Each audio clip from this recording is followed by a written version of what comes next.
Buenas noches para todos los asistentes a la reunión.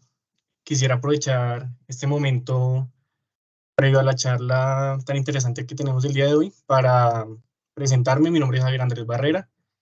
Soy estudiante de 10º semestre de medicina. Actualmente lidero el grupo de interés de cirugía de la universidad junto con mi compañera Juliana Durán. Pues para nosotros es muy importante que podamos estar aquí compartiendo con ustedes, volviendo a retomar este grupo de interés, haciendo oficial, digamos que todo este proceso que llevamos. Quiero aprovechar también para agradecerle al doctor Vélez, que ha sido nuestro apoyo, nuestro docente mentor para que todo esto sea posible. También quiero agradecerle a nuestro invitado el día de hoy, al doctor Felipe Ríos, pues extenderle esta invitación en próximos eventos y decirles a todos ustedes que vamos a estar pues reactivando este grupo, vamos a estar haciendo otras actividades, taller de suturas, club de revistas, entrevistas a invitados especiales y, y también les quiero decir que cualquier inquietud, cualquier sugerencia, cualquier propuesta que tengan para nosotros, la vamos a recibir con gran agrado. La mesa directiva la vamos a recibir de buena manera. Y agradecerle también a los miembros del grupo de interés de GESIG Unisanitas. Lo que queremos es fortalecer este grupo de interés que es de los estudiantes para los estudiantes y decirles a todos que aprovechemos esta charla, aprovechemos a los docentes invitados y vamos a dar inicio a la charla. Juliana, ¿algo que decir antes de empezar? No, Javi, gracias por la introducción. Pues yo también presento, yo soy Juliana Durán, también presidente en conjunto con Javier del grupo de interés de cirugía. Entonces, pues primero también pues agradecerles a todos por estar acá para pues retomar este grupo de la mejor manera. Si hay alguna duda, la idea es que este es un ambiente muy académico, entonces pueden ir escribiendo las preguntas en el chat para al final hacer una pequeña discusión. No sé si el doctor Vélez quiere decir algo o empezamos con la charla.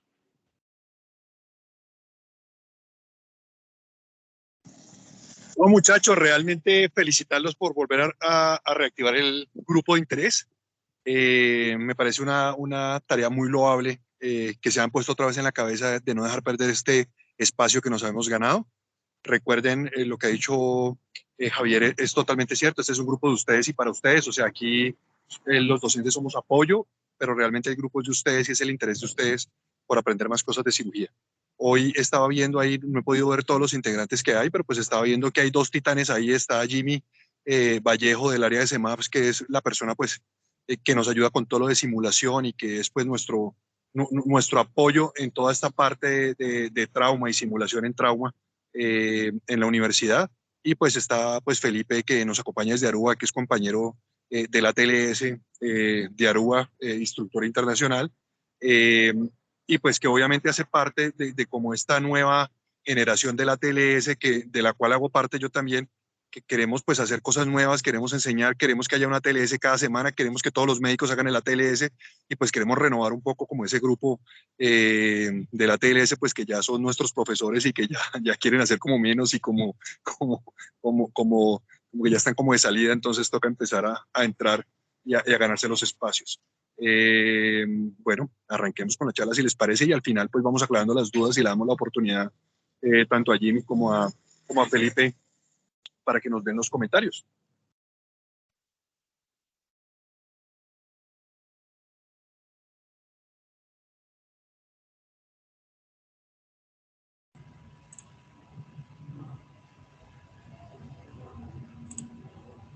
Bueno, buenas noches a todos, gracias por la asistencia, gracias por todo, pues me presento, soy Paula Daniela Villamizar, soy estudiante de medicina de octavo semestre y soy miembro activo de este grupo de interés de cirugía general. Junto a mi compañera Pamela Chica, pues vamos a hablar del tema de abordaje inicial de trauma. Como tal, pues la tabla de contenido que vamos a tener en cuenta para guiarnos en esta ocasión es generalidades primero del trauma, hablar un poquito como una introducción. Luego la etapa de preparación, la fase prehospitalaria, la atención hospitalaria, hablar acerca de esos temas. El triage, que es la revisión primaria, anexos a esa revisión primaria, la revisión secundaria, anexos a la... Es importantísimo al final unos mensajes para llevar a casa.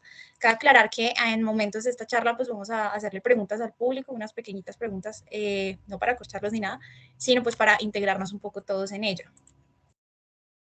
Como tal, pues en generalidades del trauma, definamos primero qué es trauma para hablar de ello. Digamos, podríamos definirlo como una lesión a pues uno o varios órganos, compromete varios sistemas, generando pues un daño así multiorgánico en estrés al cuerpo humano, mecánica externa, que entendamos como una acción mecánica externa, por ejemplo, una lesión de tránsito, un choque múltiple pues, vehicular, digámoslo así, por ejemplo, la puñalada, la herida que se hace al atraco, pues digamos como una herida por arma de fuego. Eso nos puede conllevar a que el paciente tenga o una o múltiples lesiones que comprometan su vida. Un manejo inicial que nosotros damos, que nosotros deberíamos dar cuando nos llega este paciente a urgencias, a un hospital, a un centro, es una evaluación rápida, integral y exhaustiva del paciente politraumático. Debemos como priorizar su atención, hacer una evaluación ordenada, sistemática de qué es lo que necesita ese paciente en ese momento, qué es para nosotros saber lo más prioritario, decir, bueno, este paciente tiene unas fracturas, pero digamos tiene un hemotórax, entonces, ¿qué hacemos primero? Resolver el hemotórax, resolver la fractura y así poderlo estabilizar para posteriormente seguirlo ayudando con las diferentes lesiones que tenga. ¿Por qué o cuál es la necesidad de nosotros de tener una atención inicial a este trauma? Digamos que esta imagen la tomé del CDC y retoma que al año, pues, las lesiones por trauma y demás son, o por actos de violencia, contribuyen a una de las primeras causas de muerte al año. Si lo vemos en esta gráfica, son 3.4 millones de personas que mueren al año. Muchas, el segundo lugar es por accidentes de tránsito u otras lesiones, como caídas, intoxicaciones y demás. Y pues esto lo tenemos que saber la importancia de ello. De ahí que nosotros como médicos tengamos que ser integrales, tengamos que tener la oportunidad de decir, oiga, este paciente le tengo que hacer esto, pero ver primero la vía aérea, primero manejar esto, primero manejar la hemorragia y demás, saber cómo hacerlo para así salvarle la vida a este paciente. No llegar así de manera atacada, digámoslo, de esta forma coloquial, a hacer todo de una forma desordenada, porque lo que vamos a hacer es hasta de pronto causar más daño. Aquí un concepto muy importante que el ATLS nos lo muestra y es una curva trimodal de la muerte. Digamos que la muerte en un episodio de trauma está muy presente y tenemos que evitarla a toda costa, por así decirlo, y se los voy a poner de esa manera. Entonces, tenemos 3 momentos en los cuales esta se hace como mucho más presente en esa situación. El primer pico de segundos o minutos, que aquí lo vemos en la gráfica, es esta línea rojita que les muestro por aquí. Esta gráfica la tomé de la ATLS. Y es de segundos a minutos después de la lesión. Por ejemplo, lesiones en el bulbo raquídeo, lesiones pues ya contundentes, que lo que hacen es que el paciente muera en el acto. Entonces, las muertes pues pueden superar 300 o 400, el número de muertes. El segundo pico está entre las primeras lesiones. Es ahí, digamos que la importancia de nosotros de actuar, porque ahí podemos prevenir muchas muertes en ese segundo pico. Por ejemplo, que tenga un hemotórax, atención, un hemotórax, una hemorragia intraabdominal, fracturas abiertas, expuestas, que hagan que este paciente pueda perder la vida potencialmente, nos hacen pensar a nosotros en actuar de esa manera en ese momento. Y ahí su importancia. El tercer pico es días o semanas después del trauma, por ejemplo, y pues el ejemplo que más nombraban en la TLS es la sepsis. Digamos, y ahí también hay la buena importancia de saber un buen manejo, porque, por ejemplo, que el paciente tenga una fractura expuesta y nosotros no tengamos el buen manejo de esa fractura al inicio, no la limpiemos bien, no sepamos el manejo antibiótico adecuado, el manejo quirúrgico adecuado, los cuidados quirúrgicos, pues el paciente tenga en esos días o semanas una sepsis que lo lleve al fallecimiento. Entonces también nosotros debemos saber actuar para prevenir este tercer pico. No es que no, si días o semanas después este paciente lo estabilizamos, ya cirugía, listo, se curó, ya no es nuestro problema. No, tenemos que saber que al futuro nuestras acciones tienen consecuencias como médicos. Y eso es lo que también nos hace falta muchas veces. En la fase de preparación tenemos una fase prehospitalaria. La fase prehospitalaria que se caracteriza o pues de que está conforme el personal que está en la escena con el paciente o los pacientes, porque puede haber, digamos, una colisión múltiple, un choque que pues haga que no sea una, sino varias víctimas. Entonces, la importancia de esta fase es dar aviso pues al personal hospitalario de que hay un trauma, el número de personas afectadas, las posibles lesiones, clasificar al paciente si es posible, clasificarlos en orden de prioridad. Es algo muy importante. Siguiendo el orden es dar, digamos, una información detallada de qué fue lo que pasó, el mecanismo del trauma, porque así mismo como lo vamos a hablar ahorita, el mecanismo del trauma nos dice mucho de las lesiones que pueda tener un paciente. No es lo mismo que un paciente caiga de 10 metros de altura a que caiga de 2 metros, 1 metro y demás, porque pues los mecanismos y la fuerza en la que pues va a impactar el cuerpo humano pues es diferente. Y pues así nos dará una clasificación del triage y hará la preparación al personal hospitalario de lo que vendrá más adelante.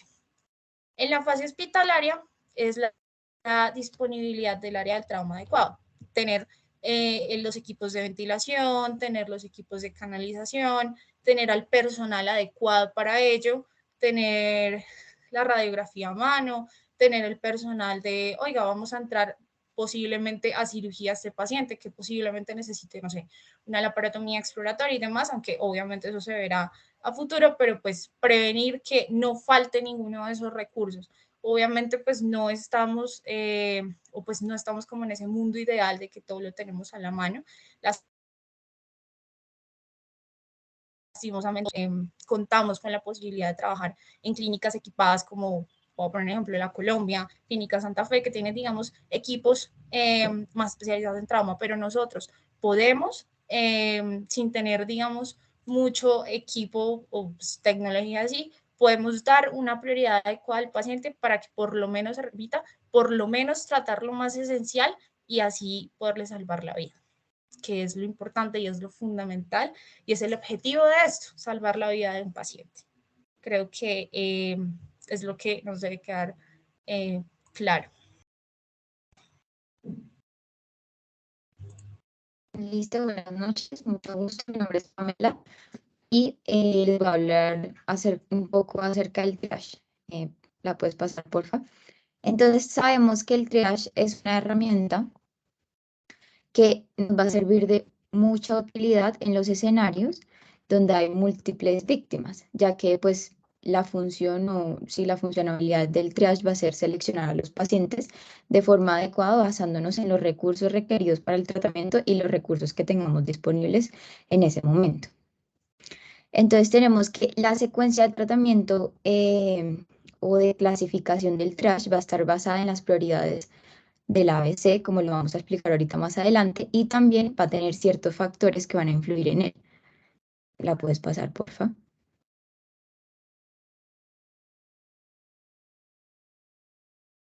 Cómo lo van a hacer la severidad de las lesiones que tengan los pacientes, la probabilidad de sobrevida y los recursos que tengamos disponibles. Entonces, es importante que el personal prehospitalario y los médicos a cargo sean responsables de asegurar que el paciente llegue al sitio o al hospital apropiado de acuerdo a las lesiones que tenga. Entonces tenemos que las situaciones del triage van a poder ser categorizadas, ya sea como incidentes de múltiples víctimas o como saldo masivo de víctimas. Entonces vamos a entender que un incidente de múltiples víctimas es cuando el número de pacientes y la severidad de sus lesiones no sobrepasa o no excede la capacidad de la atención. Entonces, en este escenario, los pacientes que tengan lesiones que amenazan la vida y con lesiones en múltiples sistemas son los que se van a atender primero. Y luego, el término saldo masivo de víctimas, que quiere decir es cuando el número de pacientes y la gravedad de las lesiones si van a exceder la capacidad de los recursos. Entonces, en este caso, los pacientes que se van a atender primero son aquellas que tengan mejor probabilidad de sobrevida. ¿Listo? ¿Puedes pasar, por favor?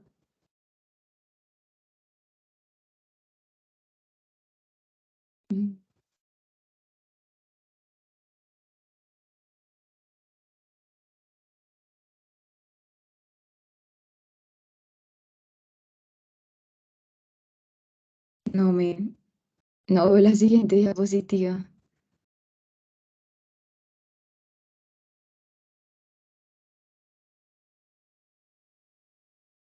Bueno, listo.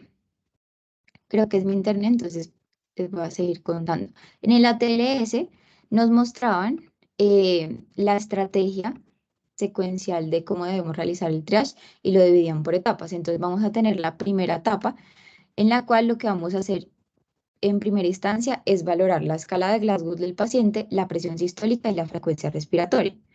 Si estos valores se encuentran dentro de los valores normales y no están alterados, lo que vamos a proceder es pasar a la siguiente etapa, que es evaluar la anatomía de la lesión. Pero si por el contrario alguno de estos valores está alterado, entonces debemos transportar inmediatamente al paciente al centro de trauma más apropiado para sus lesiones y pues más cercano. Ya en la etapa 2, que consiste en evaluar la anatomía de las lesiones, entonces pues debemos evaluar lesiones penetrantes en cráneo, cuello, torso y de extremidades. Asimismo, debemos examinar al paciente para ver si tiene deformación torácica y entre esas. Si tiene fracturas pélvicas, también si tiene algún tipo de parálisis. En dicho caso, el que el paciente no tenga ninguna de estas que mencioné anteriormente, entonces vamos a proceder a evaluar el mecanismo de la lesión. Y en dicho caso que si tenga, pues igualmente vamos a trasladarlo al centro de trauma más cercano. Siguiente. Listo, entonces en cuanto a evaluar el mecanismo de la lesión, entonces es importante saber cómo fue el accidente, si fue una caída o si fue un impacto frontal, si fue una colisión vehicular. Asimismo, si iba en calidad o si fue y el paciente iba en calidad de peatón o iba en una bicicleta, y asimismo. Debemos evaluar todos estos parámetros. Y ya la etapa 4 es evaluar al paciente, especialmente por sistemas. Entonces, hay que tener en cuenta que en adultos mayores ya sabemos que el riesgo de lesión y de muerte va a aumentar a partir de los 55 años. Entonces, es una población con la cual debemos tener mucho cuidado. Y en cuanto a la población pediátrica, se debe hacer el triage en un centro de trauma con capacidad, pues, para atención de población pediátrica. Y en cuanto a las quemaduras, y es importante evaluar las quemaduras y pues el agente causal. Listo.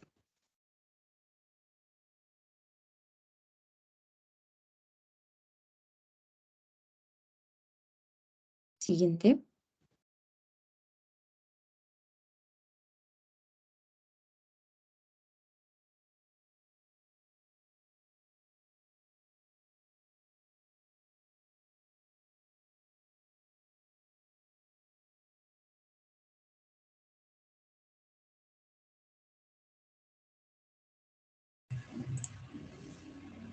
Listo. Tenemos algo muy importante después de evaluar qué pacientes vamos a pasar primero, a priorizar, dependiendo de las lesiones que ellos tengan, y es la revisión primaria.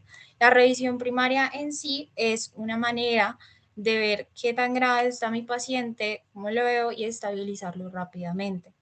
Se realiza pues de una manera rápida, digamos que la TLS mencionaba que de 10 a 20 segundos, pues sin embargo, pues uno puede extender un poquito más, sin embargo, pues tampoco nos podemos demorar ahí 1 o 2 horas evaluándolo, es una evaluación sistemática, pero a la vez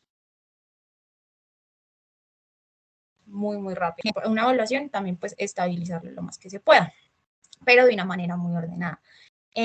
Pues lo más importante y la prioridad es tratar las amenazas que son potenciales a la vida del paciente.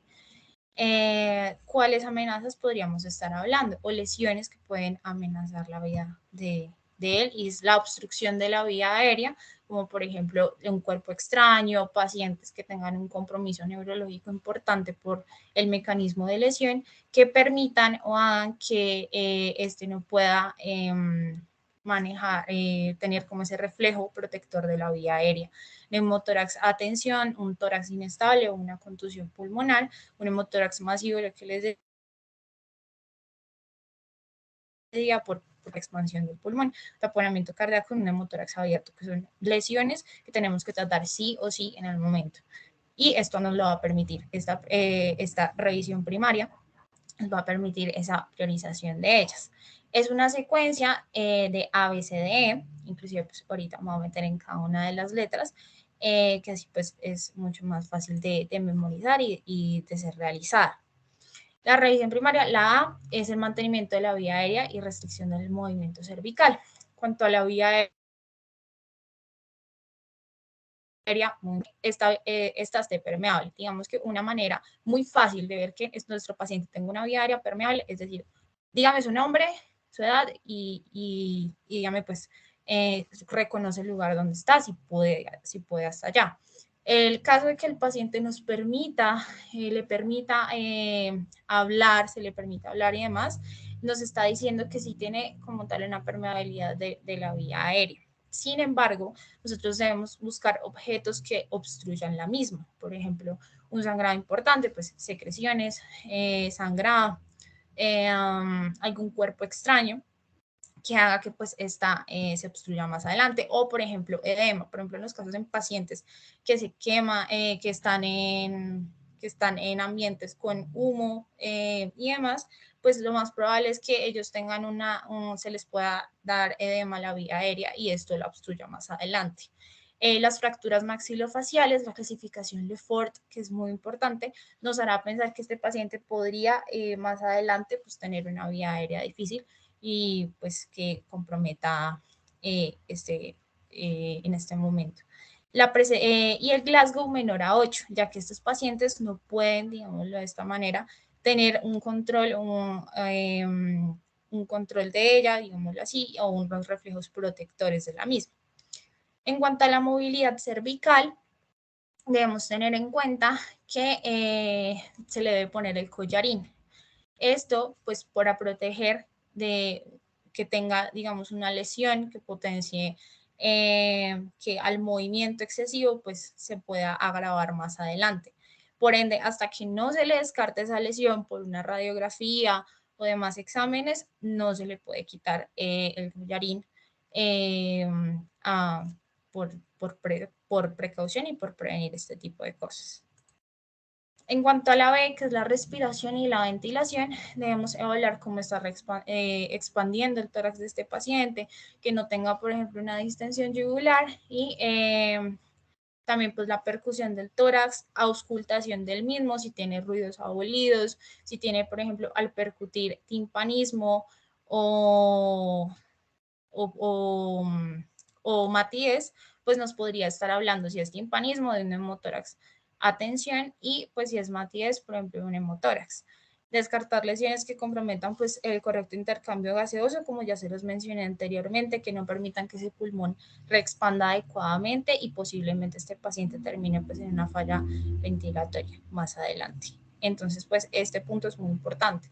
Así nos dirá a nosotros mismos, hey, este paciente posiblemente necesita radiografía de tórax de una, descartarle esta lesión y buscarle otras más anteriormente. O, por ejemplo, un paciente que tenga fracturas costales. Las fracturas costales también nos pueden provocar que el paciente tenga un patrón ventilatorio inadecuado para el mismo. ¿Qué lesiones se tendrían que descartar a este punto? Y es una pregunta que pues yo también quería hacerle al público. Pues si quieren responder, levanten la mano o activen el micrófono.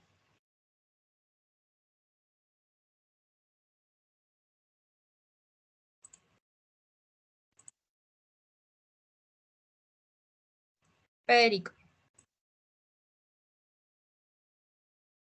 Bueno, muy buenas noches.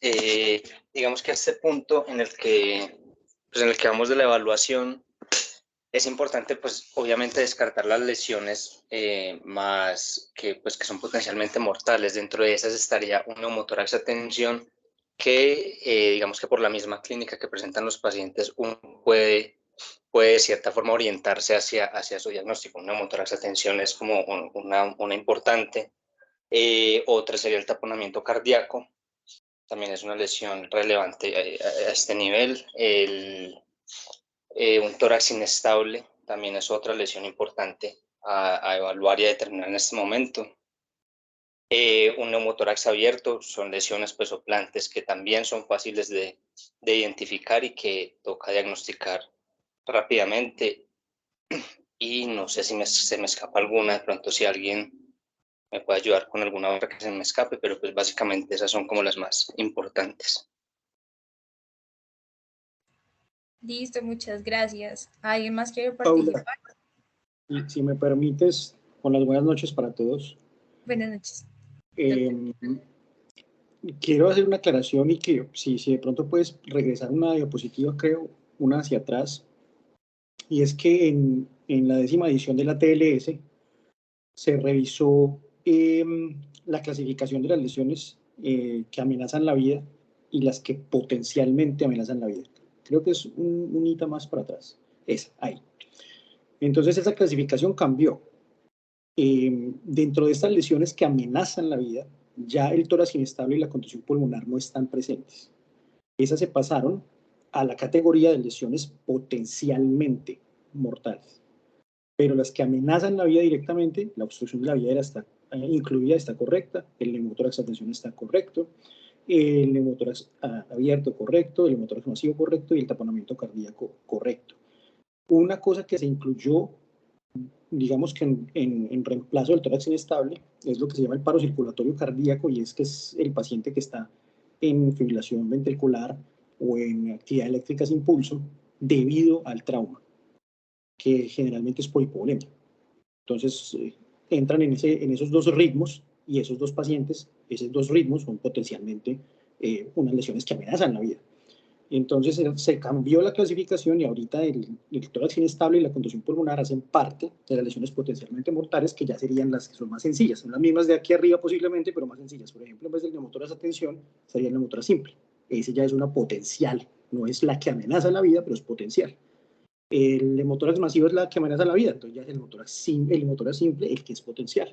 Y así se disminuyó un poquito la clasificación para tener en cuenta las otras lesiones. Y la que se incluyó ahí es además la lesión del árbol traqueobronquial, como una lesión que amenaza la vida. Una lesión de la tráquea, una lesión del cartílago cricoides, de cualquiera de esas estructuras que hacen parte del árbol traqueobronquial, se considera ahora como una lesión que amenaza la vida. Muchas gracias, doctor, por la aclaración.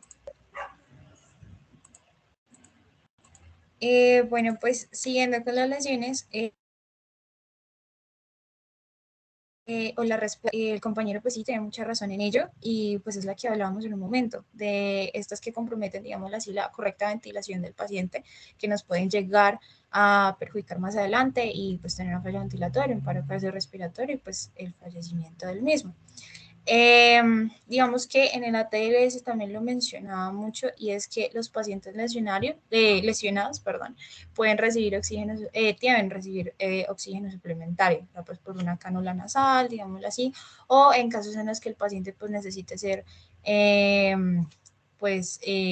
requerir algún manejo pues avanzado de la vía aérea, si toca hacerlo.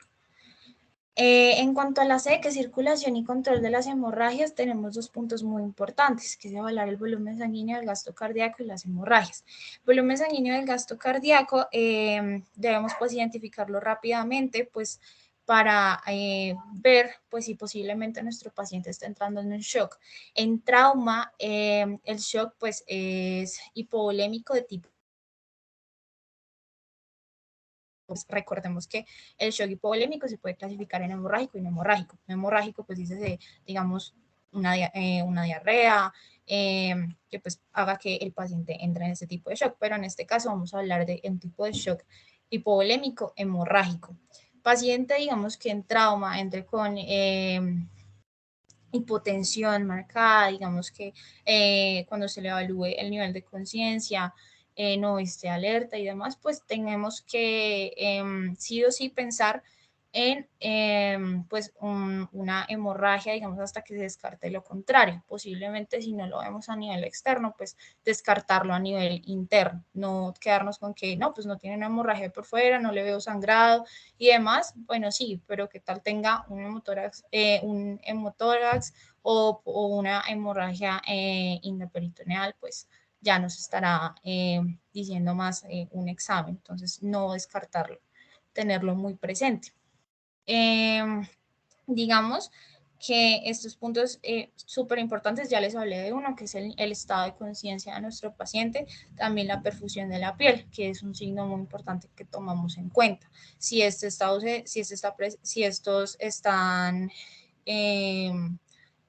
presentes, si están tardíos o pues, menor a 2 segundos, mayor a 2 segundos, que es lo que nosotros conocemos con la clínica. Y la presencia de los pulsos centrales y los distales. Digamos que en los grados de shock, los pulsos distales pues se van perdiendo poco a poco hasta que pues los centrales se van disminuyendo. En cuanto al manejo de las hemorragias, como ya les venía diciendo, es la identificación y manejo de ellas, tanto pues las externas como las internas. Muy importante, digamos que la reposición de líquidos es esencial, pero también toca pues tener cuidado, digamos, al sustituir, porque pues no es una sustitución como tal agresiva, una reposición agresiva, metámosle todos los líquidos que se pueda, no, tener también un control de ello. Por ejemplo, si nuestro paciente tiene un sangrado, una hemorragia externa, pues sí, repongámosle líquido, repongámosle la volemia que está perdiendo, pero pues súper importante pues una contención de la misma, una compresión encima pues en la superficie en la que esté sangrando y demás. Y una cosa y un comentario súper importante es lo de los torniquetes.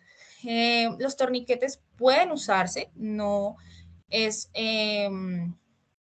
digámoslo así, como contradictorio su uso y demás, pero pues tiene que usarse con cuidado. Si nosotros podemos contener la hemorragia con la compresión de la sutura, digamos, lo que está sangrando y demás, pues perfecto, pero pues si no es como con una simple compresión, pues ya debemos tomar la medida del torniquete. Sí hay riesgo, digamos, por ejemplo, en una extremidad, de que pues forme una isquemia y se pueda potencialmente perder, pero pues hay que hacer como el balance de riesgo-beneficio ante todo este paciente. También en la TLS se mencionaba pues la administración del ácido tranexámico como una herramienta que podemos usar en estos pacientes para pues el control de las mismas. Los líquidos, algo muy importante con la reposición de los mismos, es que estos pues tengan que tener una temperatura adecuada, digamos de 37 grados a 40 grados, y eso pues lo voy a hablar más adelante en la letra D, que es la exposición y ambiente, tener en cuenta que pues uno pues de los riesgos fundamentales que debemos prevenir de este paciente es la hipotermia, porque la hipotermia pues también es dañosa para el paciente. Entonces pues unos líquidos adecuados, líquidos tibios son la reposición, nos podrían ayudar muchísimo. Y pues líquidos cristaloides son los que en la clínica pues se usan bastante con frecuencia. El lactato de Ringer puede funcionarnos muy bien.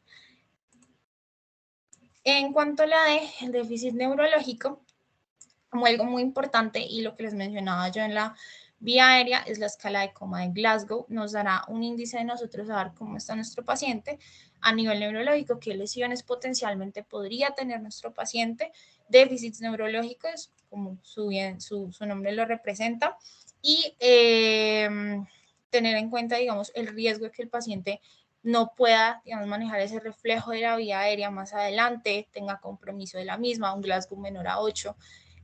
Si nuestro paciente es más probable, pues lo mejor es manejo de la vía aérea avanzada para prevenir dicho episodio.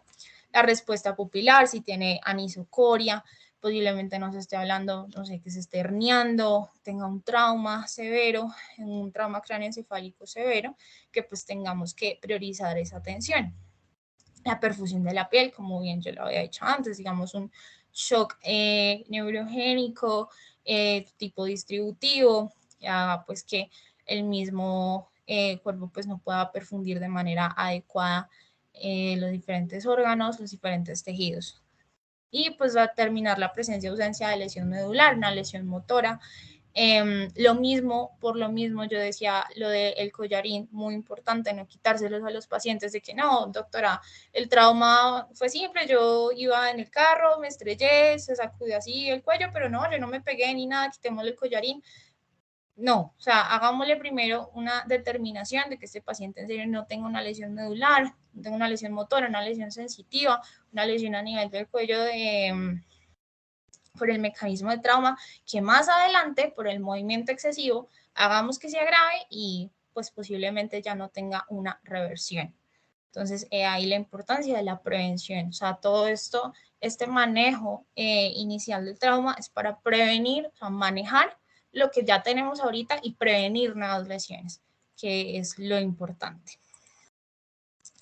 Esta pues también es una pregunta para el público que yo también quería hacerla y es cuáles son los parámetros utilizados en la escala de coma de Glasgow, que es muy importante saberla como médicos generales, todos debemos aprender esa escala que salva vidas y en qué puntuación, que ya lo he repetido muchas veces, podríamos hacer uso pues de la intubación orotraqueal, desde qué puntuación.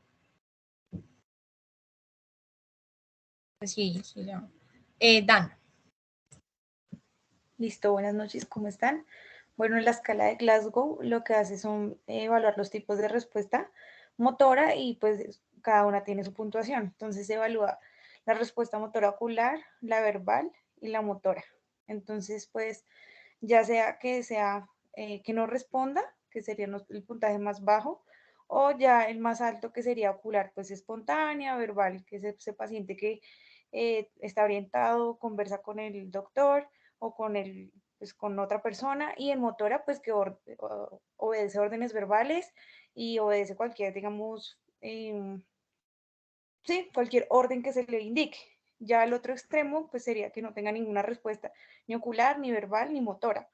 Ya pues entre esos, cada uno pues revisará, pero esa es la escala y lo que has mencionado durante toda la presentación es que se debe asegurar vía aérea menor a 8.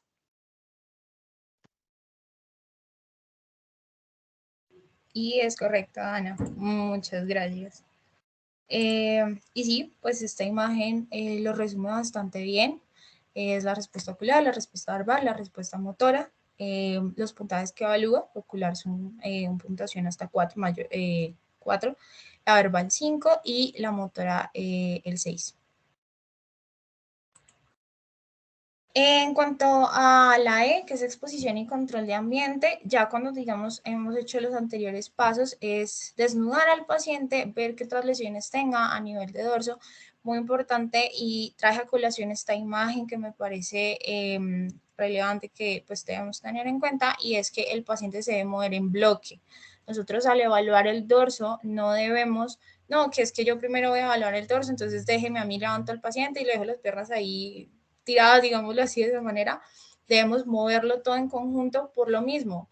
por tratar de que la columna vertebral y todo lo del sistema medular y demás no tenga esos movimientos excesivos, movimientos bruscos que hagan que este paciente, si tiene una lesión medular, que no lo sabemos en este momento, si no le hemos hecho exámenes, si no les hemos hecho una radiografía, un TAC, una evaluación neurológica completa, la tenga y se agrave esa lesión. Por lo cual, muy importante, mover el paciente en bloque, para esto está el equipo y resalto eso, un equipo de trauma, no solamente una persona, somos todos el equipo de trauma. Prevenir pues la hipotermia, como ya les había dicho, digamos que ya evaluamos el dorso, no tiene lesiones, ya evaluamos otras partes, pues cubrir al paciente con mantas, los líquidos tibios, dejarlo ahí tirado, digámoslo de esa manera. Y infundir lo de los líquidos tibios, que ya les había dicho, una temperatura de 37 a 40 grados centígrados. Los anexos a la revisión primaria son paraclínicos, imágenes diagnósticas que nos ayuden a enfocar un poco el manejo integral de este paciente. Como tal, nos mide unos parámetros fisiológicos y también nos ayuda a evaluar más allá del examen físico que otras cosas veremos. Obviamente tenemos que ir enfocados a lo que encontremos o lo que veamos de este paciente. Si este paciente, por ejemplo, tiene una sospecha de una lesión neurológica, pues posiblemente hagámosle un TAC, hagámosle una evaluación neurológica hagámosle una evaluación neurológica pues integral que nos ayude a hablar más a fondo esa parte. Si por ejemplo la percusión nos dio matidez, la percusión del tórax nos dio matidez, este paciente por el mecanismo del trauma posiblemente tenga unas costillas fracturadas, pues hagámosle una radiografía para descartar un hemotórax que posiblemente tenga y comprometa su vida más adelante. ¿Qué parámetros fisiológicos? Pues tenemos que medir constantemente la presión arterial, la frecuencia cardíaca, la frecuencia respiratoria, la presión de pulso, la oximetría del pulso y gasto urinario. ¿Cómo lo vamos a medir o qué instrumentos usamos para ello? El monitoreo electrocardiográfico, mirar no solamente, bueno, sí, la frecuencia está en 60, bueno, pero mirar que no tenga una arritmia, mirar que todo esté bien, que este paciente pues no nos vaya a entrar en paro y nosotros sin darnos cuenta ni nada, estarlo monitorizando constantemente. La oximetría de pulso, que este paciente pues tenga una saturación adecuada, que la vía aérea todavía esté permeable y nos dé tiempo de reaccionar si esta ya no lo es. Una medición de gases arteriales, mirar por ejemplo que este paciente esté una correcta perfusión, de ahí que pues los gases arteriales nos pueden ayudar a ello, por ejemplo, que tenga una hiperlactatemia, nos esté diciendo, oiga, este paciente está entrando pues en un problema de hipoperfusión, ya que pues como sabemos, el cuerpo ya está haciendo ácido láctico y por ende pues nos está subiendo pues el lactato por el aneurisma, Y la sonda vesical y la sonda gástrica. Sonda vesical, medir gasto urinario y medir pues así también la perfusión. Cómo pues está este gasto, si está disminuido, nos hará saber si este paciente pues tenga posiblemente un shock de tipo hipovolémico y sospechemos el hemorrágico ante todo. Y la sonda gástrica, que este paciente pues no todos los pacientes se les coloca sonda gástrica, pero pues sí a pacientes que por lo menos pues tengamos que hacer algún tipo de manejo de secreciones y demás. O una obstrucción, por ejemplo. Como tal, anexos a la revisión secundaria. Paula, disculpa, te interrumpo. Disculpa, te levanté la manita, pero no me viste. Ay, perdón, doctor, qué pena. Es que es importante que aclaremos que son anexos de la revisión primaria. Sí, señor, qué pena. Se me fue el título ahí. No, tranquila, está bien, sino que es para que todos tengan claridad de que son anexos a la revisión primaria, porque también existen los anexos a la revisión secundaria. Pero en este caso tú estás hablando de los anexos de la revisión primaria. Sí, señor, qué pena con ustedes, qué pena. Tranquila. Bueno, anexos a la revisión primaria. Bueno, como tal, ya les había hablado que pues aquí también metemos como las imágenes para clínicos diagnósticos que nos puedan complementar un poquito esos hallazgos al examen físico que encontramos nosotros en el paciente. Como ya se había hablado, pues los gases arteriales, un cuadro hemático, ver si este paciente, bueno, tengo una hemoglobina de 6, por ejemplo, de 5. pues, hombre, está en shock, hay que transfundirlo, ya empecemos a manejarlo, tales. Una radiografía de tórax, una radiografía de abdomen, pelvis, muy importante, digamos que las lesiones o fracturas de pelvis nos harán una hemorragia importante que debemos nosotros aprender a diagnosticar a tiempo y manejar a tiempo. Digamos, si tiene deformidades en las extremidades, pues una radiografía de las mismas nos hará saber si este paciente pues presenta fracturas que deban ser manejadas. FAST y líquido peritoneal diagnóstico. El FAST es como un, digamos así, tipo de ecografía, si el doctor, pues, si lo estoy diciendo bien, si no, pues me corregirá, para ver si tenemos líquidos en cavidades. En cavidad hablo de tórax, abdomen, que permitan nosotros decir, oiga, ese paciente tiene una hemorragia, hay que tratarlo. Y no estoy hablando de hemorragia externa, sino hemorragia interna que pueda más adelante hacernos un shock que pues necesite una intervención mucho más grande.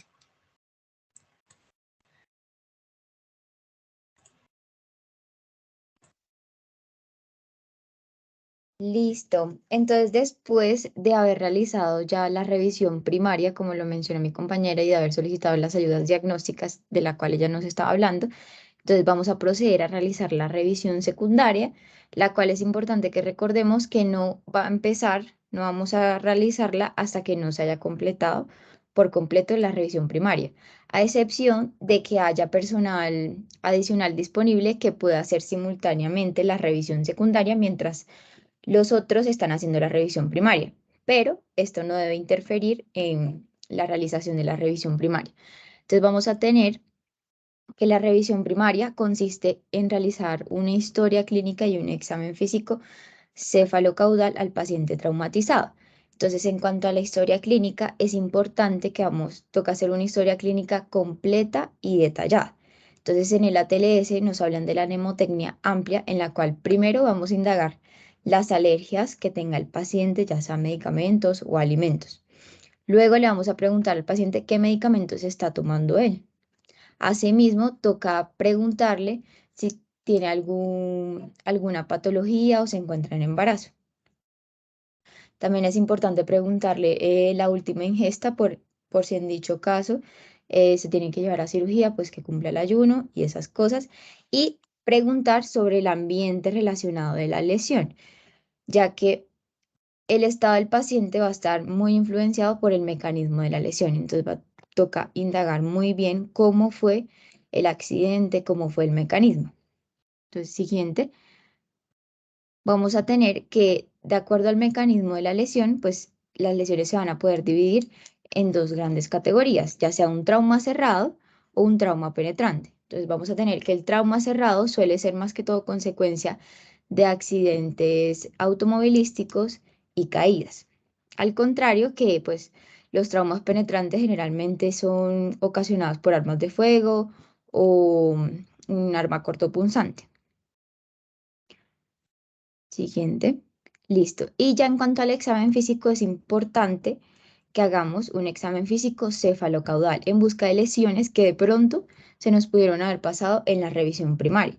Entonces es importante que primero examinemos cabeza y hagamos énfasis en las estructuras maxilofaciales para ver si el paciente tiene alguna fractura. Luego vamos a proceder con cuello, columna cervical, tórax, abdomen y pelvis, periné, extremidades y neurológico en busca de lesiones que de pronto se nos pudieron saltar en la revisión primaria. Siguiente.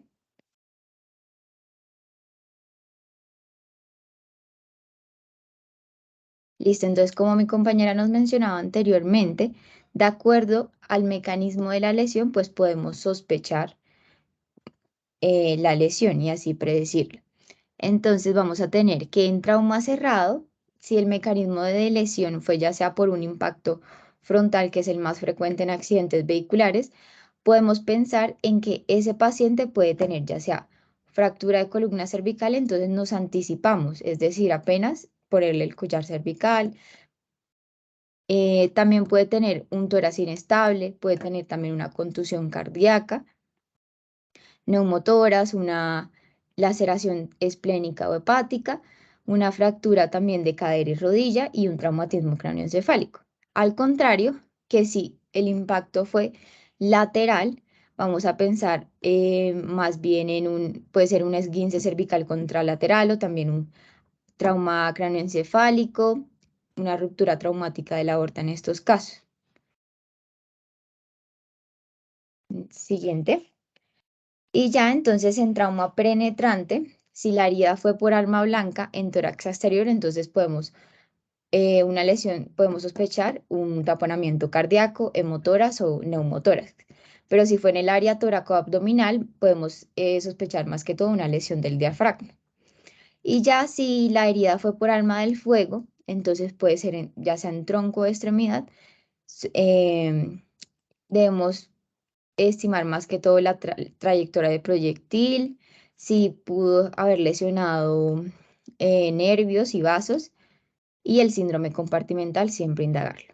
Y ya por último, entonces tenemos las lesiones térmicas que pueden ser quemaduras, ya sea térmicas, eléctricas o por inhalación. Siguiente.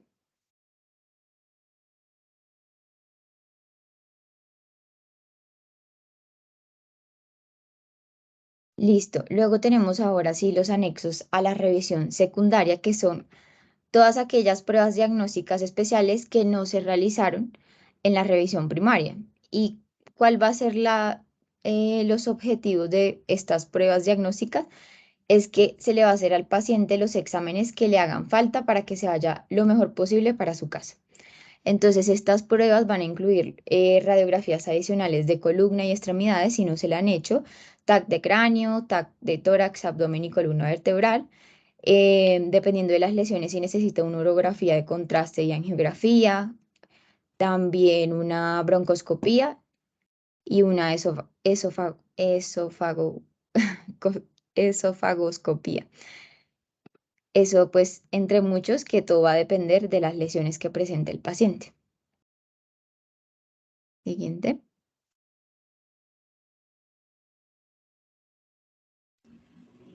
Bueno, como tal, mensajes para llevar a casa o qué nos podemos guardar de esta charla para nosotros, para la vida profesional y demás, es que hay que hacer una evaluación integral y rápida que permita que estos pacientes tengan una correcta atención, que permita que nosotros como médicos descartemos lesiones que puedan llevar a este paciente a que fallezca, a que probablemente tenga, no solamente tenga complicaciones posteriores al trauma que dejen una marca en su vida que probablemente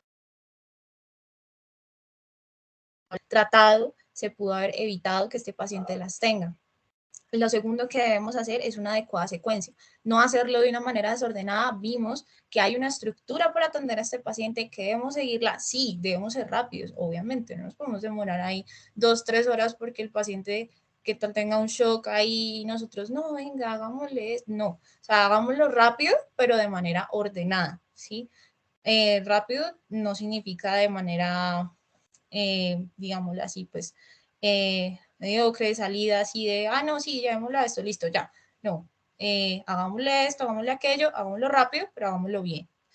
Y evitar, pues, como yo les decía, pues, omisiones. Decir, no, este paciente que va a tener un neumotórax, no, este paciente está bien, está regio, pero a las 6 horas llega con dificultad respiratoria, no, doctora, se saturó, no, doctora, entró en paro, no, doctora, falleció.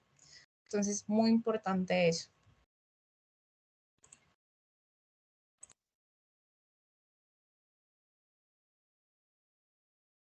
Listo, entonces también es importante recordar que esto es un trabajo en equipo. O sea, no es solo una persona quien va a hacer la revisión primaria, solo una persona la que va a estar pendiente de todo, no. Recordar que en el abordaje inicial todo el equipo de trauma debe participar y todos somos indispensables. Asimismo, ya como último mensaje para llevar a la casa, que recordemos que la revisión secundaria, como lo mencionaba anteriormente, no va a empezar hasta que ya hayamos culminado por completo la revisión primaria.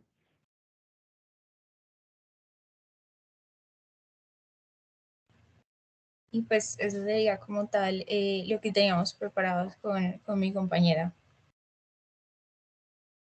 Dana, si quieres.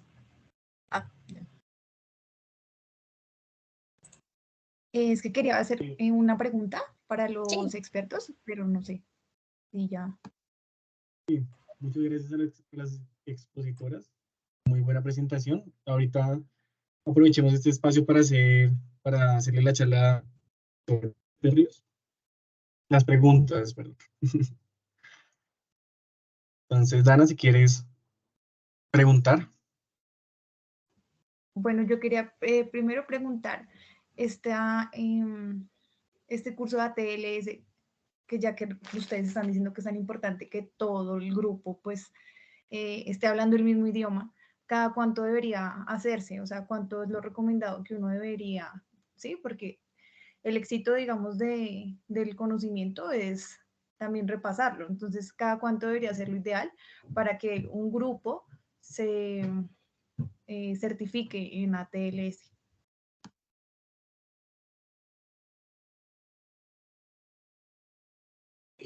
Si quieres, yo les contesto esa pregunta, pero voy a aprovechar este momento para primero agradecerles a todos por la atención, por haber participado, por el interés que están prestándole a reactivar este grupo.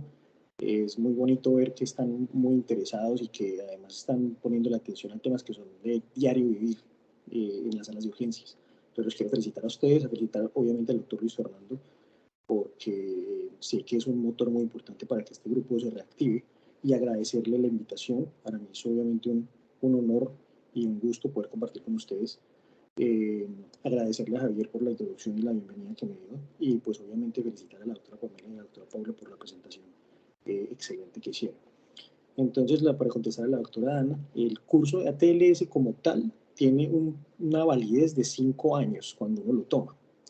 Entonces, obviamente 5 años es mucho tiempo. Y digamos que nosotros hemos estado involucrados tanto tiempo en este tipo de cursos, en los cursos de la AJA, en cursos de otro tipo, uno se da cuenta que si uno no practica, si uno no hace laboratorios de simulación, si uno no hace grupos como este, esos cursos se pierden. No se pierden como que uno perdió la plata o perdió el esfuerzo, sino que se pierde la experticia. Cuando uno deja de hacer algo, se pierde la experticia. Entonces, obviamente que para renovar el curso tienen que pasar 5 años, uno lo hace, pasan 5 años y lo renueva. Pero yo les quiero hacer la invitación a que no lo tomen como una cosa de cada 5 años, a que traten de hacer esto que están haciendo, de reunirse, de discutir casos específicos, temas específicos, lleguen a sus centros de atención y miren si los equipos están, si funcionan, en fin, que tengan la curiosidad de que no solo hagan el curso y hasta ahí llegó, sino que además traten de que sea algo que sea, digamos, del día a día, que vean videos.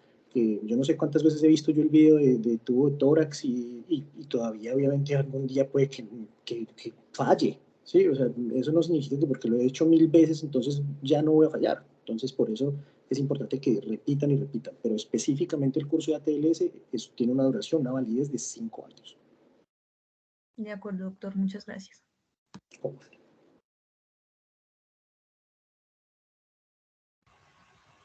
Doctor Jimmy, tienes la palabra. Buenas noches, ya está dando mi mensaje por el chat, pero pues aprovecho y retomo los puntos que ahí planteaba. El primero, pues felicitarlos. Ustedes saben que yo siempre soy curioso por estar en muchos espacios de la universidad y desde mi visión transversal de la misma, cómo ir fortaleciendo cada uno de lo que trabajamos en el centro de simulación. El primer mensaje, entonces, felicitarlos, echar para adelante el grupo de interés. Si bien para mí, ustedes saben que tengo una visión inicialmente global, holística en cuanto a la formación que tienen ustedes ahora, si bien tienen este grupo de interés. El segundo pues, mensaje es, estamos en un contexto y el día a día es que estamos en un país conflictivo, y si bien el conflicto en algunos espacios del país se han ido haciendo, digamos, cada vez más específicos. Por ejemplo, en Bogotá el día a día tiene particularidades en cuanto a la accidentalidad y la presentación de traumas. Entonces, es una realidad que van a seguir trabajando. Entonces, por eso es importante tener este punto de este tema, digamos, trabajándolo. En tercera instancia, pues, el valor que tienen inicialmente ustedes como futuros médicos de atención primaria en la reanimación no quirúrgica, y como decía un profe mío, al cual admiro, es permitir que haya un coagulito, ¿cierto?, que esté pegado allá, y cuando entra al escenario quirúrgico, pues los cirujanos puedan, y ustedes como futuros cirujanos, los que opten por esta especialidad, pues tengan un chance los pacientes. Y finalmente, y haciendo un poco de enganche con lo que planteaba el doctor Felipe, es aprovechar el centro de simulación no es la obligatoriedad de una práctica formativa, sino un espacio para entrenar esas habilidades procedimentales. Como le decía el doctor, la curva de aprendizaje se pierde en la medida en que no se hace un procedimiento. Entonces, tiene un espacio donde ustedes van mirando sus fortalezas, tanto lo que trabajaron en el aula como lo que van trabajando en sus sitios de práctica, y esa motivación y esa iniciativa que tienen ustedes es de acercarse allá, buscar un espacio, plantear un tubo a tórax, pues cómo volverlo a hacer para cuando lleguen a un escenario real se tengan, como decimos en simulación, horas de trabajo, horas de vuelo. Entonces, esos son mis mensajes, y como siempre, pues ustedes saben que yo siempre soy curioso por actualizarme, además por ver, y como lo planteaban ustedes, que haya un mismo lenguaje de trabajo en la universidad. Entonces, muchas gracias a todos, doctor Vélez, doctor Felipe, pues una feliz noche. Voy a desconectarme. Bueno. Feliz noche, gracias por todo. Muchas gracias, doctor. Muchas gracias, doctor. Gracias, Jimmycito. Venga, yo sí quiero decirles una cosa, pues obviamente agradecerle a Jimmy, obviamente agradecerle a Felipe por los comentarios. Muy bien la presentación, me gustó mucho. Pero venga, quiero hacerles otra recomendación. También para hacer digamos, la acotación ahí, con respecto a la radiografía cervical, ya digamos que ahorita también en el ATLS está como en desuso. La radiografía cervical es una radiografía difícil de leer, es una radiografía que de pronto hace perder un poco de tiempo, y ha tomado un poco más de valor el examen neurológico de los pacientes, tanto ahí como en la revisión secundaria. Recuerdo ahorita en el ATLS que tuvimos ahorita, en el curso que tuvimos ahorita en octubre, creo que fue, Felipe hizo un examen neurológico, y le tocó la estación de evaluación neurológica, que me parece a mí un hueso. Es muy difícil porque pues realmente uno como médico, y más cuando uno ya es especialista, uno no se forma en examen neurológico. Felipe hizo como una dinámica, como con un baile, yo no me acuerdo si era una canción, si era Macarena o si era qué, pero iban moviendo los brazos, y entonces cada que movían un brazo, pues iban, o que movían hacia un lado la extremidad, pues iba avalando un par neurológico. Entonces eso nos sirvió mucho porque fue muy didáctico, para aprender de otra forma, y para ver que esas cosas pues se pueden hacer, y que no tiene que ser un huesazo, ni aprendérselo de memoria, sino que hay formas prácticas de hacer las cosas, y de repetirlas hasta interiorizarlas. Bueno, vamos a seguir acá, no le vamos a pegar a lo que dice Jimmy, vamos a hacer talleres allá en CEMAPS y todo eso, y pues la idea es eso, la idea es que sigamos construyendo y aprendiendo.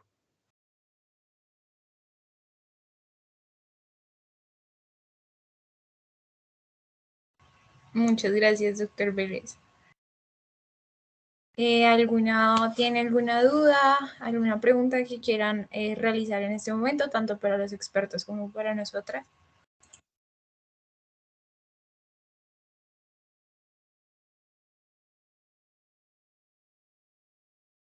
Yo sí tengo una pregunta para el doctor Felipe. Doctor, muchas veces nos encontramos en situaciones, o nos vamos a encontrar en situaciones donde conseguir un collar cervical es difícil. ¿Qué herramienta podríamos, digamos, utilizar para reemplazar el collar cervical, y cómo verificamos que sí esté inmovilizado el cuello?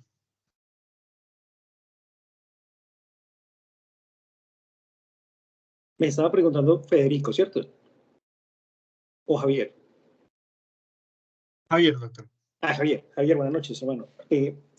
Javier, primero hay que aclarar un concepto importante, y es que en el ATLS, especialmente en la edición nueva, la número 10, se han cambiado conceptos, como lo dijo el doctor Luis Fernando, se han ido cambiando criterios que antes eran como que estampados en piedra, y se ha tratado de mejorar un poquito el lenguaje para poder hacer una evaluación un poquito más real. Inmovilizar el cuello es casi imposible. Se puede restringir el movimiento del cuello. Entonces, eso es lo que buscamos. Lo que buscamos es, en la A, es asegurar la vía aérea y restringir el movimiento de la columna cervical. Entonces, un método infalible para inmovilizar el cuello como le digo, es casi imposible. Pero sí se pueden hacer cosas. Entonces, si no hay la disponibilidad de un collar cervical, número uno, dependiendo obviamente del tipo de situación en la que uno esté, si hay suficiente personal, habría que tener una persona que esté inmovilizando de manera manual ese cuello, haciendo casi que las veces de un collar cervical con los brazos. Obviamente que eso no es así nomás, hay que explicar una técnica, hay que hacer, obviamente, por eso se hacen las prácticas para poder tener la destreza para hacerlo adecuadamente. ¿Va a ser infalible la forma en que uno pone esos brazos y que no se va a mover? No, pero va a funcionar. De hecho, el día que el doctor Luis Fernando estaba contando de la estación de neurológica, que coincido 100% con él, es un recontrahueso. Ese día nos tocó también hacer la parte de retiro de casco y de movilización del paciente en bloque. Y yo hice que uno de los estudiantes más grandotes que había se pusiera de paciente y les dije, bueno, vamos a moverlo en bloque, a ver si es verdad que no le vamos a mover el cuello. Y fue muy complejo para los estudiantes no dejarle mover el cuello. Y obviamente cuando ya les expliqué cómo poner las manos, les pareció mucho más fácil y dijeron, pues ahorita sí. Entonces es importante conocer la técnica y obviamente no se los puedo explicar ahorita porque hay que hacerlo de manera visual. Pero eso sería una forma. La otra forma es que de hecho hoy en día, especialmente en el centro donde yo trabajo, estamos tratando de disminuir un poco el uso del collar y utilizamos dos accesorios que tenemos. Una es lo que nosotros llamamos la camilla neumática. Es una camilla especial que se infla de una manera específica y que el paciente queda como metido como en un capullo. Esa manta, esa camilla especial restringe completamente el movimiento porque se adapta a la posición del paciente y cuando uno la infla el paciente no se puede mover. Entonces esa es una forma. Obviamente tener ese tipo de equipo pues no es tan sencillo y sí, no es tan barato. Y la otra cosa es que ustedes están utilizando lo que nosotros llamamos los triángulos de inmovilización de cabeza, y es que se hacen unos triangulitos, unos taquitos, haga de cuenta los que uno usa para ponerle al carro cuando va a cambiar una llanta. Eso que uno le pone a la llanta del otro lado para que no se mueva el carro, esos taquitos uno los pone al lado y lado de la cabeza del paciente y con una cinta coagualada, pues normalmente es un velcro, se pasa debajo de la parte de arriba de la tabla de inmovilización, de la tabla rígida, y eso genera que el cuello quede muy estable. Entonces eso digamos que son alternativas para poder restringir la movilidad, pero encontrar un método que sea infalible todavía, pues ojalá lo encontremos, pero todavía no. No sé si con eso queda aclarada la duda o hay alguna otra aclaración que haya que hacer. Listo, doctor. No, todo claro. Gracias.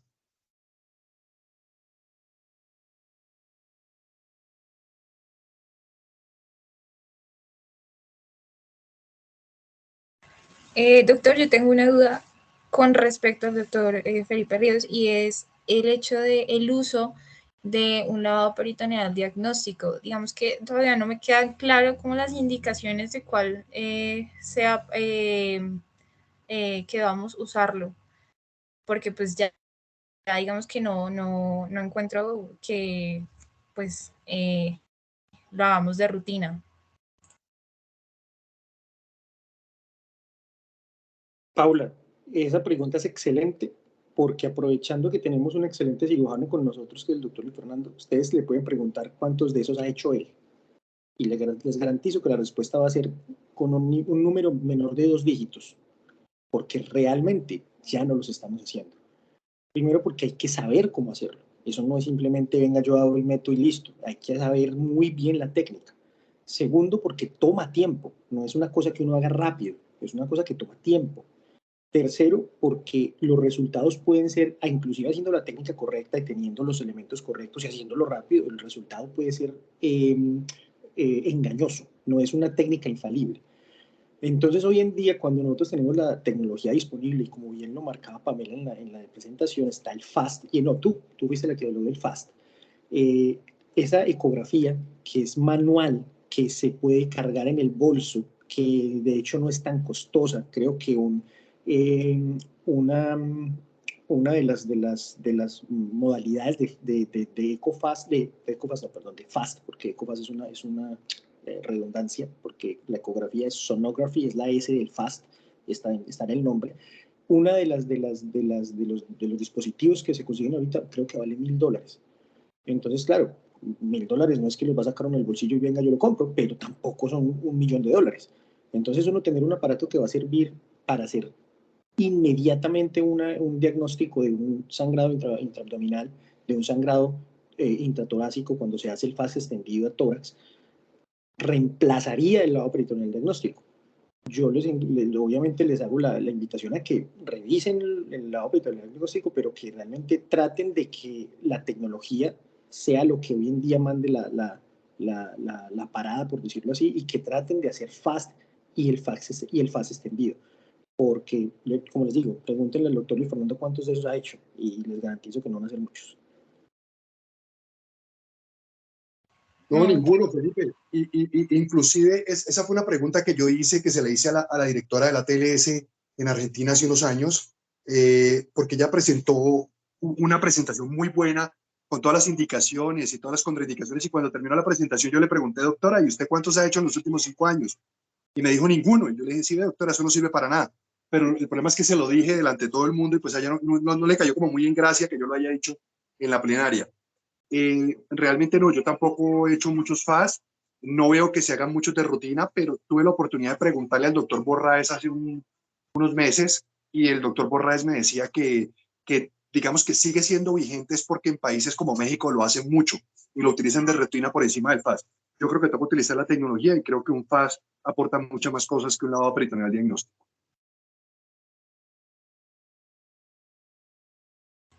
Muchas gracias, doctores. Aquí hay una pregunta de Dana Valeria Ramírez para el doctor Felipe y es: el FAST, una hemorragia intraabdominal o en otra cavidad, pero el paciente estable, no intervengo quirúrgicamente, o desde cuánta cantidad de pérdida de sanguínea si intervengo sin importar el estado del paciente. Listo, muchísimas gracias por la pregunta. Entonces, mira que el FAST lo que te va a dar a ti es el diagnóstico. Tienes una hemorragia intraabdominal. Eso es automáticamente una indicación para involucrar al cirujano. ¿Significa que hay que operar a ese paciente? Tal vez no. Si es una hemorragia contenida por detrás del hígado, por ejemplo, que muchas veces se ubican ahí, si es una hemorragia que no es digamos, que el efecto no está generando una alteración hemodinámica, porque el paciente, como tú bien dices ahí, está estable, es posible que yo no vuelva a operar ya, que puede que llegue y diga, no, el paciente está estable, vamos a pasar al TAC y miramos un TAC a ver si en ese caso, con el paciente estable, yo lo puedo hacer. Puedo involucrar al cirujano y pedir otros adjuntos a la revisión secundaria, por ejemplo, para determinar si entro o no entro. Entonces, ahí esa decisión la tomaría el cirujano.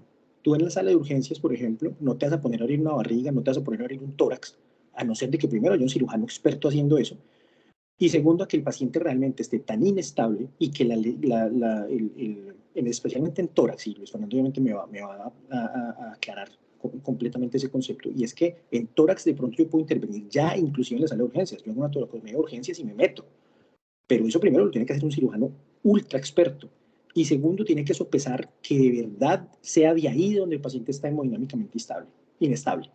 En ese caso, si el paciente está completamente inestable, ya hicimos las medidas del ABCDE para tratar de estabilizarlo. Ya hicimos las medidas que creíamos que podíamos utilizar para poder corregir los problemas que están matando al paciente y vemos que no funcionan. Entonces hay que empezar a buscar otras medidas, digamos, salvadoras. Pero mientras que tú tengas un paciente estable, así hayas identificado ya el problema del paciente, no significa que tengas que intervenirlo de una sola vez. Es involucrar al grupo, por eso es muy importante el concepto que ustedes también mencionaron, que esto es un trabajo en equipo, que no es una sola persona tomando todas las decisiones y una sola persona llevando todo el peso del paciente. Hay que involucrar a todo el equipo que sea posible para que al final, cuando lleguemos a la decisión de hacer esto o aquello, sea la decisión más correcta. No sé si con eso te queda aclarado o si de pronto quieres que te aclare algo más. Sí, sí, señor. Muchas gracias.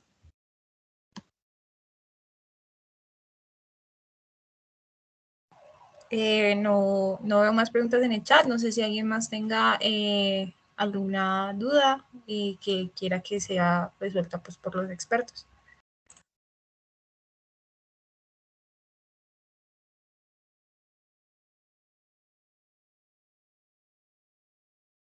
Paula, si me permites, mientras que de pronto alguien más formule una pregunta, yo les quería, digamos, dar 3 cositas que fueron muy importantes de lo que ustedes hablaron durante toda la presentación. Y la primera es el ABCD. Me parece genial que ustedes hayan hecho eso de mensajes para llevar a la casa.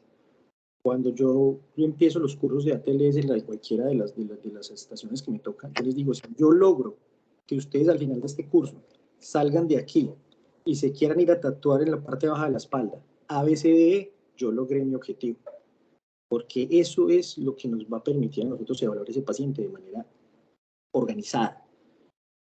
No significa que haya que hacerlo de a uno en uno. Muchas veces en las salas de urgencias pasan cosas simultáneamente.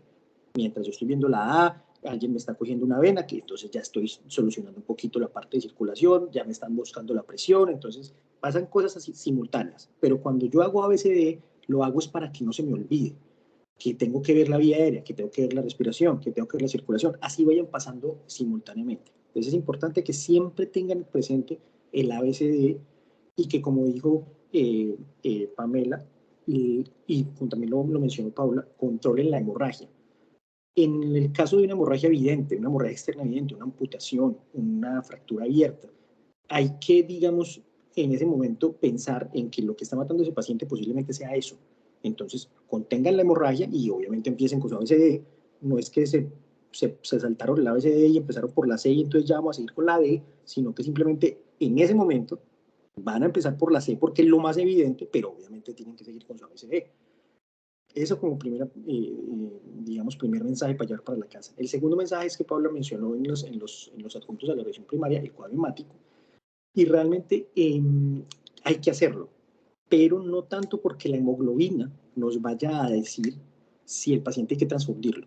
A un paciente que acaba de ser traumatizado, que le acaban de pegar una puñalada, un tiro, si yo le tomo la hemoglobina, así esté sangrando masivamente dentro del tórax, por ejemplo, muy posiblemente esa hemoglobina va a estar normal, porque le estoy tomando la hemoglobina de ya. No le estoy tomando la hemoglobina la hemoglobina no se me va a bajar a mí en una hora por un sangrado.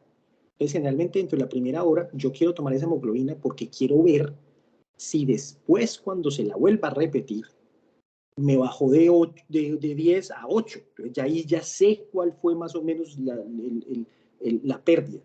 Pero para poder determinar si le voy a poner sangre a ese paciente, yo eso lo tengo que determinar ya. Yo eso no lo puedo determinar en una hora. Entonces, yo les recomiendo que mejor utilicen los gases arteriales y el déficit de base.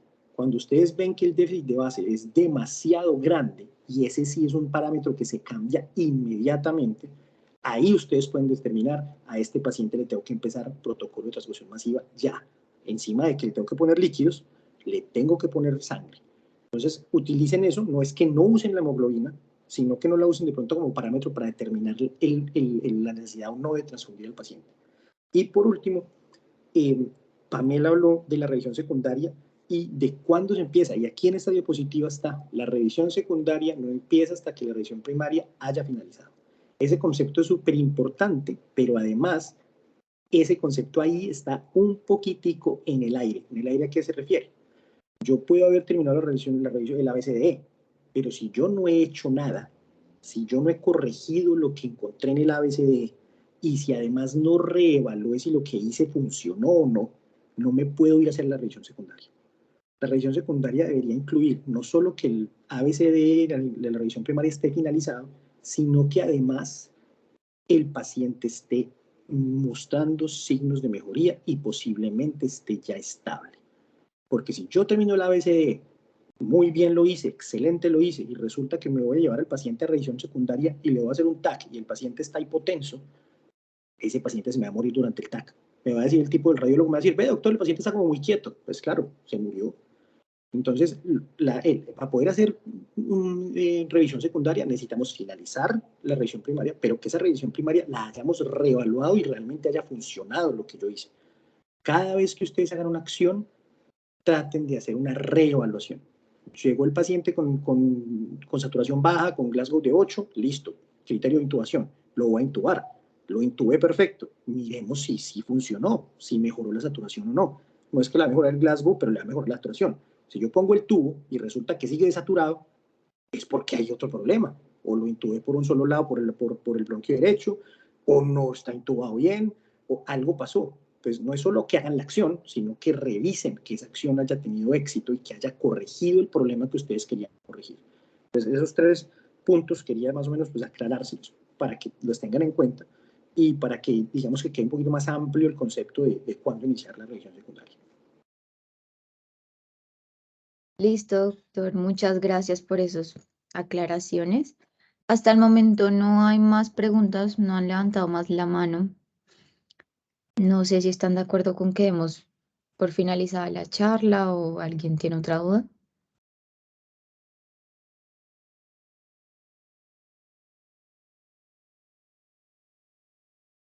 Ya finalizar la charla. A ustedes muchas gracias por la presentación. A los doctores, gracias por las intervenciones de tanta ayuda son, y gracias a los participantes. Estén pendientes de nuestras redes, @ESIC-Unisanitas en Instagram, y nos vemos en una próxima oportunidad. Gracias.